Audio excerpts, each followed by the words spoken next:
charges against those teens. We wanted to take a look at the approach to juvenile crime here in D.C. D.C. police reports young people make up 59% of recent carjacking arrests. Doya Gonzalez sat down with D.C.'s Attorney General to find out what accountability actually looks like. When a young person is arrested for a crime, their case is heard here at family court. But the Attorney General says the legal system isn't always the answer. When kids make mistakes, commit crimes, sometimes very serious crimes, we have to hold kids accountable by prosecuting kids. And that's what we do every day when we have sufficient evidence. The D.C. Attorney General's office is working with MPD to make that happen with a 24-hour hotline. Detectives call prosecutors to make sure they collect enough evidence that can be used in court. Oftentimes, we ask the court to detain young people because we think it's in their interest and the interest of the public to do that. Sometimes kids need to be sat down. But we can't share the specifics of the case because it's not lawful to do so. While their crimes impact the community the same, Attorney General Brian Schwab says there is a difference between the juvenile justice system and the adult system. And one of the ways we commit to kids in a little bit of a different way than we commit to adults is we are committed to protecting the public safety and engaging in an effort to rehabilitate. That's where diversion programs like the Alternative to Court Experience comes in. ACE is offered to low-level offenders who get monitoring and family support. Our system has repeatedly failed them long before they show up in the criminal justice system. So of course parents and families play a role. Our support of parents and families is critical, and holding parents and families accountable as well. What worries the AG the most? That offenders are getting younger and the crimes more serious. But he says the crime stats don't tell the entire story. We have about 50,000 young people between ages 10 and 17 in our city. Less than 500 are justice system involved. That's less than 1% of the children in our city. 99% of the kids in our city are doing extraordinary things, oftentimes against extraordinary odds. The Attorney General and a number of advocates that I've spoken to say it's about changing the narrative around how we talk about juvenile crime, knowing these are children who need to be held accountable, but also, in many cases, deserve a second chance at rehabilitation. Outside of family court, Delia Gonzalez.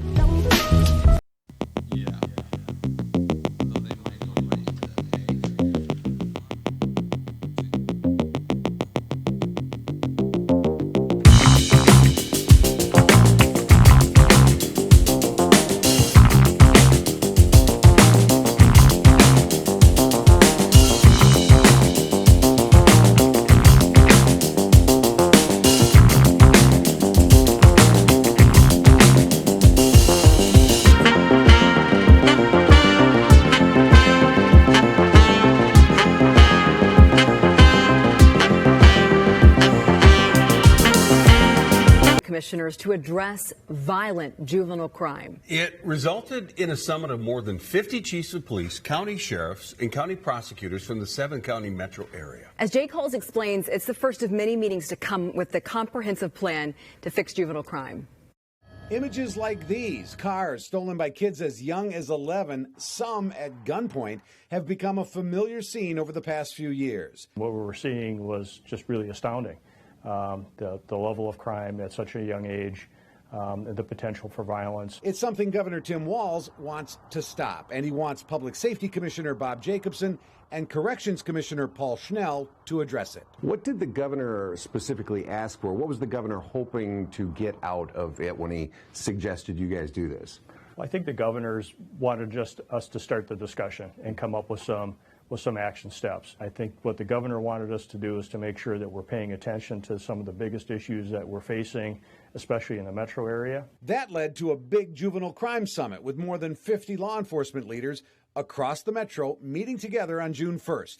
The big takeaway, Jacobson says, accountability for violent crimes. How do we work together to piece together a good strategy to help these children and these families so that there are better outcomes? Because right now it's a scary situation. BCA numbers show between January and April, 85 juveniles have been arrested for weapons violations and 58 for car thefts in the 7-county metro area. Washington County Attorney Kevin Magnuson was at the summit and agrees. He says accountability is key. We have to get a handle on auto theft by juveniles. We just have to make that a priority. And then we have to address firearm. problems. And he says sharing criminal information across county lines, something that doesn't happen right now because they're dealing with juveniles. Often we're picking up the phone, calling people just saying, hey, can you look up a record, because we don't have the ability to do it ourselves. And we're under tremendous pressure to charge in a small amount of time. And that information is vital.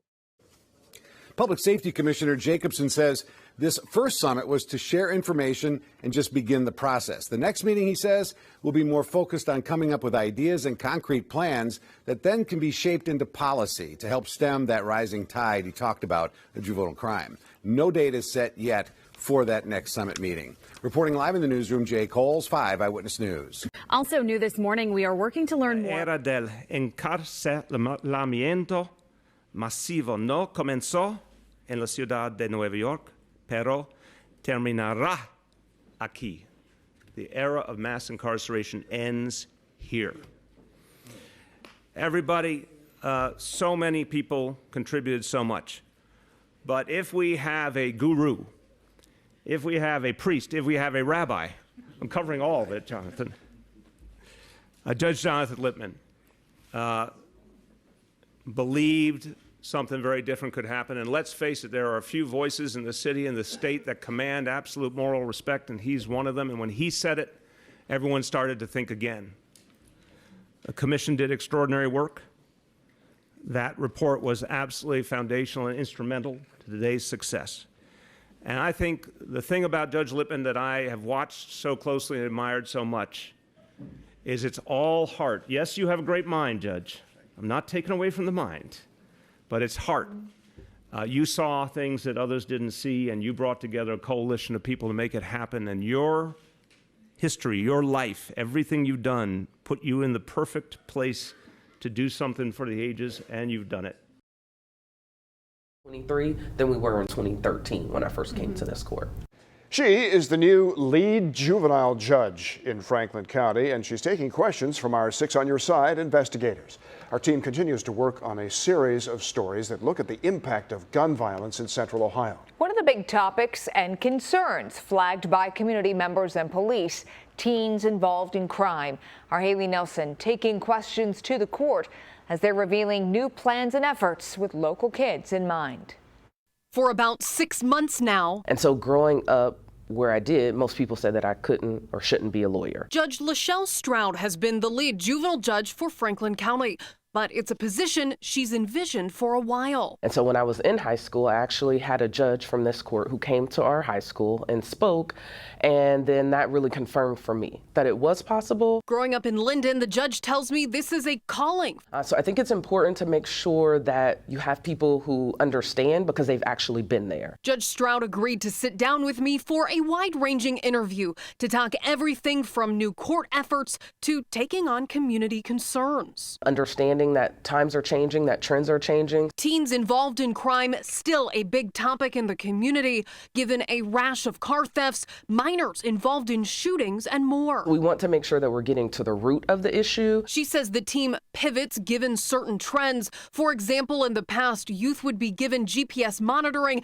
if they were charged with a high-level felony, like an F1 or F2. Now, given concerns over stolen cars, minors charged with something like that, technically a lower-level felony, can have that monitoring. We can keep a closer eye on the GPS monitor, and then that specialist is able to track them 24/7. We've heard calls from the Fraternal Order of Police that the juvenile justice system here is failing, as some say they're tired of arresting the same kids again and again. What would you say to people who are in that mindset, who feel that way?